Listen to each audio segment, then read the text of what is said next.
Hello दोस्तों। तो ये हमारा इसमें क्विज है, हमारे इम्पोर्टेंट क्वेश्चन है। तो ये सारे जो क्वेश्चन हैं वो बैंक के ऊपर हैं, आरबीआई के ऊपर। तो हमारा पहला प्रश्न है, भारतीय रिजर्व बैंक की स्थापना कब हुई? तो हमारे जो ऑप्शन है ये है 1 अप्रैल 1925 को, दूसरा है 1 अप्रैल 1934 को, तीसरा है 1 अप्रैल 1935 को, चौथा है 1 अप्रैल 1936 को।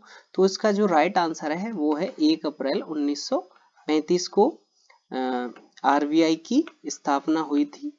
तो अब हम आगे बढ़ते हैं। तो दूसरा प्रश्न है हमारा, जो भारतीय रिजर्व बैंक का गठन, जो गठन का अधिनियम है के द्वारा, जो भारतीय आरबीआई है, ये किस अधिनियम के द्वारा इसकी गठन किया गया? जो आरबीआई का गठन किस अधिनियम के द्वारा किया गया? तो भारतीय रिजर्व बैंक अधिनियम 1935, या भारतीय रिजर्व बैंक 1936, या भारतीय रिजर्व बैंक 1934, या भारतीय रिजर्व बैंक 1924। तो इनमें से जो राइट आंसर है वो है भारतीय रिजर्व बैंक 1934 अधिनियम के द्वारा बैंक का, जो आरबीआई का गठन किया गया था, आरबीआई का गठन किया गया था। तो अब है हमारा तीसरा प्रश्न। तो तीसरा प्रश्न ये है, किस आयोग की सिफारिशों पर भारतीय रिजर्व बैंक की स्थापना हुई थी? तो हमारा जो ऑप्शन है, चैम्बरलेन आयोग, दूसरा है हिल्टन यंग कमीशन, तीसरा है कीन्स आयोग, या उपरोक्त में से कोई नहीं, या इनमें से कोई नहीं। तो हमारा जो राइट आंसर है वो है हिल्टन यंग कमीशन। तो थोड़ा हम इसके बारे में जानते हैं। तो जो हिल्टन कमीशन था, इसकी मांग मतलब 1926 में एक मतलब बैंक की स्थापना के लिए, बैंक की स्थापना के लिए जो भारतीय मुद्रा एवं वित्त पर एक रॉयल कमीशन आया था, भारतीय मुद्रा एवं वित्त पर एक रॉयल कमीशन था, रॉयल कमीशन। तो जो रॉयल कमीशन था उसको ही हिल्टन यंग कमीशन के नाम से जाना गया। तो यहाँ एक प्रश्न ये भी बन जाता है कि रॉयल कमीशन किससे संबंधित था? तो ये जो बैंक से संबंधित था। जो रॉयल कमीशन था वो बैंक से संबंधित था, और इसको हिल्टन यंग कमीशन के नाम से भी जानते हैं। तो ये इसका जो रॉयल कमीशन कब की सिफारिश कब की गई थी? 1926 में। तो अब है हमारा चौथा प्रश्न है। तो चौथा प्रश्न है, आरबीआई का पहला गवर्नर कौन था? जो ये आरबीआई थी, तो इसका जो पहला गवर्नर था वो कौन था? तो इसका जो ऑप्शन है वो है sir James brand Taylor, sir Osborne Smith, या सर सीडी देशमुख, या सर बेनेगल रामा राव।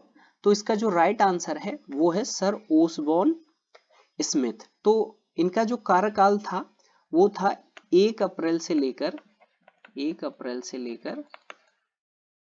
1935 से लेकर 30 जून 1937 तक था। 30 जून 1937 तक था। तो ये भी पूछ लिया जाता है कि जो पहले आरबीआई के पहले गवर्नर थे उनका कार्यकाल कब से कब तक था। तो अब है हमारा पांचवा प्रश्न। तो पांचवा प्रश्न है, भारतीय मूल से भारतीय रिजर्व बैंक के पहले गवर्नर कौन थे? तो ये तो जो ऊपर वाला है, तो ये तो एक अंग्रेज थे। अब है यहाँ जो भारतीय मूल के गवर्नर थे आरबीआई के, वो कौन थे? तो इसमें है जेम्स ब्रांड टेलर, या ओसबोर्न स्मिथ, या सीडी देशमुख, या बेनेगल रामा राव। तो इसका जो राइट आंसर है वो है सीडी देशमुख थे। तो अब हम इनके कार्यकाल की बात करते हैं। तो ये 11 अगस्त 1943 से लेकर ये 30 जून 1949 तक ये गवर्नर है आरबीआई के। तो अगला प्रश्न है हमारा, छठा प्रश्न है ये, तो आरबीआई का राष्ट्रीयकरण कब किया गया था? तो जो आरबीआई है इसका राष्ट्रीय मतलब नेशनलाइजेशन कब किया गया था? तो ऑप्शन है हमारे 1935, 1949 या 1929 या 1914। तो इसका जो राइट आंसर है वो है 1949 को राष्ट्रीयकरण किया गया था। तो अब हम बात करते हैं 1949 में। प्रश्न ये भी बन जाता है कि यहाँ ये भी दे देता है कि डेट भी पूछ लेता है कि किस डेट को किया गया था। तो ये 1 जनवरी 1949 को आरबीआई का राष्ट्रीयकरण किया गया। तो आप ये भी याद रख सकते हैं। तो अब है हमारा 7वां प्रश्न। तो 7वां प्रश्न है, शुरुआत में आरबीआई का केंद्रीय कार्यालय कहाँ था? जो आरबीआई है इसका जो केंद्रीय कार्यालय कहाँ था और अब कहाँ है, ये भी एक प्रश्न बनता है। तो पहला ऑप्शन है कोची में, दूसरा है मुंबई में, तीसरा है संयुक्त प्रांत या चौथा है कलकत्ता। तो इसका जो राइट आंसर है वो है डी। तो ये जो कार्यालय था शुरुआत में 1935 से लेकर 1937 तक, तो ये था हमारा कलकत्ता में। और अब हम बात करते हैं तो 1937 में इसको बॉम्बे मतलब इसका कार्यालय स्थानांतरित कर दिया गया बॉम्बे। तो बॉम्बे में है, आज हम उसको मुंबई भी बोलते हैं। तो अब है इसका कार्यालय मुंबई में।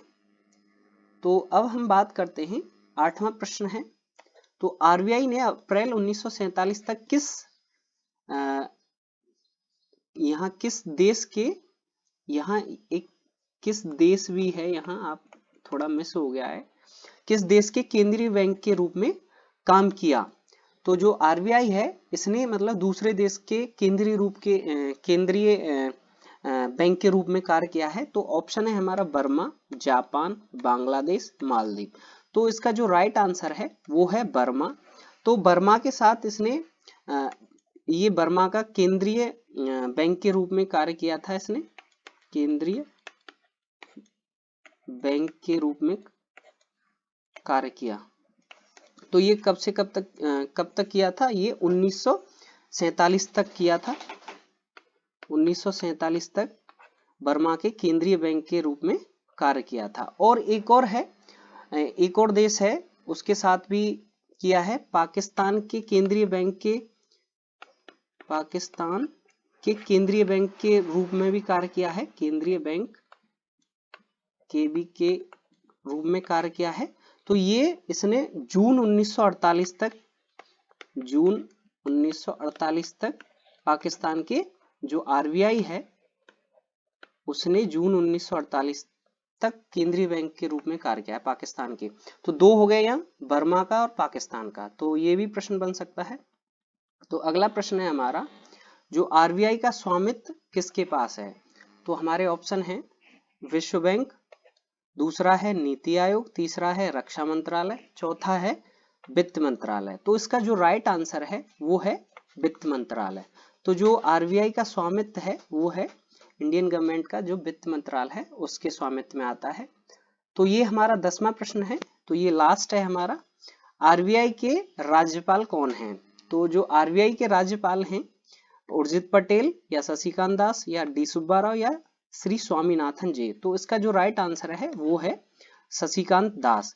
तो यहाँ ये भी है, ये 25वें राज्यपाल हैं और ये एक आईएएस अधिकारी, रिटायर्ड आईएएस अधिकारी थे। और ये तमिलनाडु कैडर के आईएएस अधिकारी थे 1980 के। तो और ये भी पूछ लिया जाता है कि 24वें राज्यपाल कौन थे? तो जो 24वें थे वो थे उर्जित पटेल। Thank you. अगर आपको हमारा वीडियो अच्छा लगा हो तो एक लाइक जरूर करके जाएं और आप चैनल पर नए हैं तो सब्सक्राइब करें।